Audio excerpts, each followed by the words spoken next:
आयुर्वेद में स्वस्थ की परिभाषा करते हुए ही कहा है, रोगस्तु दोष वैषम्यम दोष साम्यम आरोग्यता। यानी जिसके शरीर में वात पित्त कफ इन तीनों दोषों का बैलेंस होता है तो आप स्वस्थ हो, और जब इन तीनों दोषों का वैषम्य हो जाता है तो वो रोग कहलाता है। ज्यादा बढ़े हुए दोषों की ट्रीटमेंट के लिए शोधन चिकित्सा कही गई है, यानी दोषों का शोधन कर देना, बढ़े हुए दोषों को शरीर से बाहर निकाल देना, जो कि पंचकर्म के अंडर में आता है। और आयुर्वेद संहिताओं में कहा भी गया है, दोषा कदाचित कुप्यन्ति जीता लंघन पाचने जीता संशोधनैर्यस्तु न तेषां पुनरुद्भव। यानी जब कदाचित थोड़ी मात्रा में दोष जब बढ़े हैं तो उनको लंघन पाचन जैसी औषधियों से जीतना चाहिए या लंघन कर कर जीतना चाहिए। पर जब वो जरूरत से ज्यादा बढ़े हैं तो उनका संशोधन करना चाहिए, ताकि न तेषां पुनरुद्भव, फिर से वो दोष शोधन करने के उपरांत नहीं बढ़ते हैं। आयुर्वेद वैद्य की चिकित्सा का एक बहुत महत्वपूर्ण अंग है पंचकर्म। अब इन 5 कर्मों में है वमन, विरेचन, नस्य, रक्तमोक्षण और बस्ती। तो ये 5 कर्म अलग अलग व्याधियों के लिए किए जाते हैं, अलग अलग अवस्थाओं में किए जाते हैं। पंचकर्म में एक महत्वपूर्ण कर्म है वमन कर्म। वमन यानी मेडिकेटेड वॉमिटिंग करा लेना, या फिर औषधों का इस्तेमाल कर कर वमन यानी कि उल्टी करा लेना। ये खासकर कफ जब बढ़ता है शरीर में तो कफ को निस्तारण करने के लिए एक महत्वपूर्ण पंचकर्म है। शरीर में जब स्नेहन स्वेदन किया जाता है और दोषों को बाहर निकालने के लिए तैयार किया जाता है तो आखिरी के दिन वमन दिया जाता है। वमन देने के लिए वामक योग का इस्तेमाल होता है। वामक योग यानी एक दवाई का कॉम्बिनेशन होता है जो आपको देकर आसानी से आपको उल्टी हो जाती है। संहिताओं में 133 तरह के वामक योग बताए हैं। वो काढ़े के रूप में या फिर गुटिका गोलियों के रूप में या च्यवनप्राश के रूप में या अलग अलग तरीके से दिया जाता है।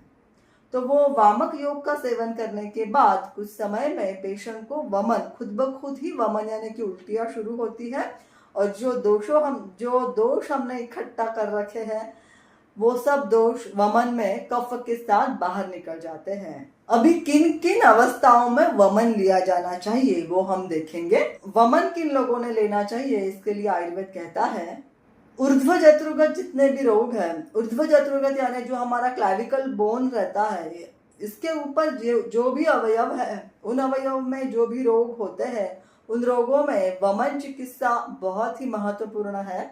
जैसे कि गल रोग है, कंठ रोग है, या फिर नासा संबंधित कोई रोग है, आंखों से अक्षि संबंधित कोई रोग है, या ब्रेन से संबंधित कोई रोग है।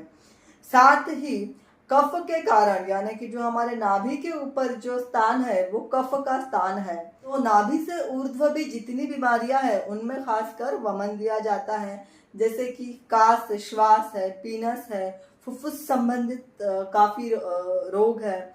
उसके बाद हार्ट संबंधित, हृदय से संबंधित काफी रोग है। इन सभी रोगों में वमन बहुत अच्छा काम करता है। साथ ही जिन लोगों को डाइजेशन के प्रॉब्लम है, अपची है, अरुचि है, यानी जिन लोगों को अच्छी भूख नहीं लगती या फिर खाया हुआ खाना अच्छे से पचता नहीं है, ऐसे लोगों के लिए भी वमन बहुत अच्छा काम करता है। इसके बाद हाइपर एसिडिटी कई लोगों को होती है, और हाइपर एसिडिटी के साथ साथ माइग्रेन की शिकायत होती है। उन लोगों को तो वैसे भी उल्टी करने के बाद थोड़ा ठीक महसूस होता है। यानी वमन ये इनडायरेक्टली बहुत अच्छा माइग्रेन के लिए भी है, आपका शरीर ही आपको बताता है। तो माइग्रेन के लिए भी वमन एक बहुत अच्छा कर्म है, जिसके बाद माइग्रेन के अटैक फिर से रुग्णों को परेशान नहीं करते हैं। तो इसके साथ साथ अधोग रक्तपित्त यानी जैसे मैंने पहले भी बताया, इसमें जिन लोगों को लैट्रिन से खून जाता है या फिर कई औरतों को माहवारी में बहुत ब्लीडिंग होना और महीने या 2 महीने तक ब्लीडिंग होना, ऐसे भी डिसफंक्शनल यूटेराइन ब्लीडिंग या मेट्रोरेजिया की समस्या जब रहती है, तो ऐसे में जहां जहां नीचे के रंध्रों से यानी कि एक तो पेशाब के माध्यम से या फिर औरतों में वजाइनल ब्लीडिंग या फिर एनस के माध्यम से स्टूल में ब्लीडिंग जाना, इन सभी अवस्थाओं में भी वमन बहुत अच्छा काम करता है। साथ में विसर्प, विद्रधि यानी कई लोगों को स्किन के प्रॉब्लम है, अलग अलग कोई जगह अपसेस हो गया हो, जिन लोगों को अपेंडिसाइटिस का इन्फेक्शन या कोई और इन्फेक्शन बॉडी में बार बार हो रहा हो। स्किन से संबंधित लगभग सभी समस्याओं में वमन दिया जाता है। इसके बाद हाइपोथायरॉयडिज्म जैसी शिकायत जिनको है या फिर जिन लोगों को डायबिटीज है, ऐसी कई अवस्थाओं में वमन बहुत ही कारगर साबित होता है। इसके साथ साथ अगर आज के हम मॉडर्न डिसीजेस देखें तो इसमें बढ़ा हुआ कोलेस्ट्रॉल कम करने के लिए यानी लीवर का फंक्शन बहुत अच्छा बनाने के लिए भी वमन बहुत अच्छा है। इसके साथ में हाइपर एसिडिटी, माइग्रेन और डायबिटीज हमने देखा, डायबिटिक कॉम्प्लिकेशन, डायबिटिक फूड जैसी तकलीफें, रेस्पिरेटरी प्रॉब्लम, पीसीओडी, इनफर्टिलिटी या फिर यूटेराइन फाइब्रॉइड्स, ओवेरियन सिस्ट, ऐसी अलग अलग समस्याओं में जहां हार्मोनल इम्बैलेंस हो, ऐसी भी समस्याओं में वमन बहुत ही कारगर साबित होता है।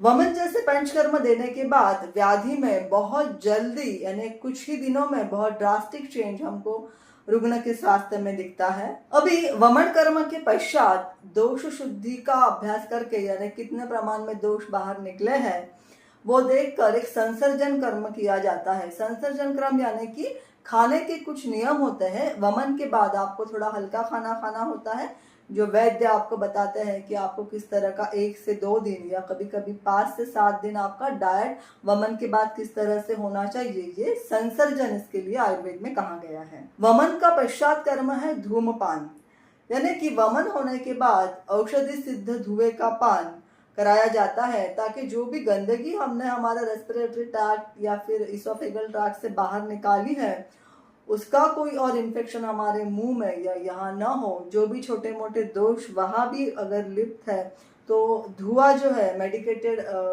जो धूमपान कराया जाता है उसको धूमपान, इसके लिए अलग से अध्याय आयुर्वेद में लिखा गया है, तो वो धूमपान वमन के बाद कराया जाना चाहिए। आजकल पंचकर्म बहुत कम कस्टमाइज फॉर्म में भी वैद्य लोग देते हैं।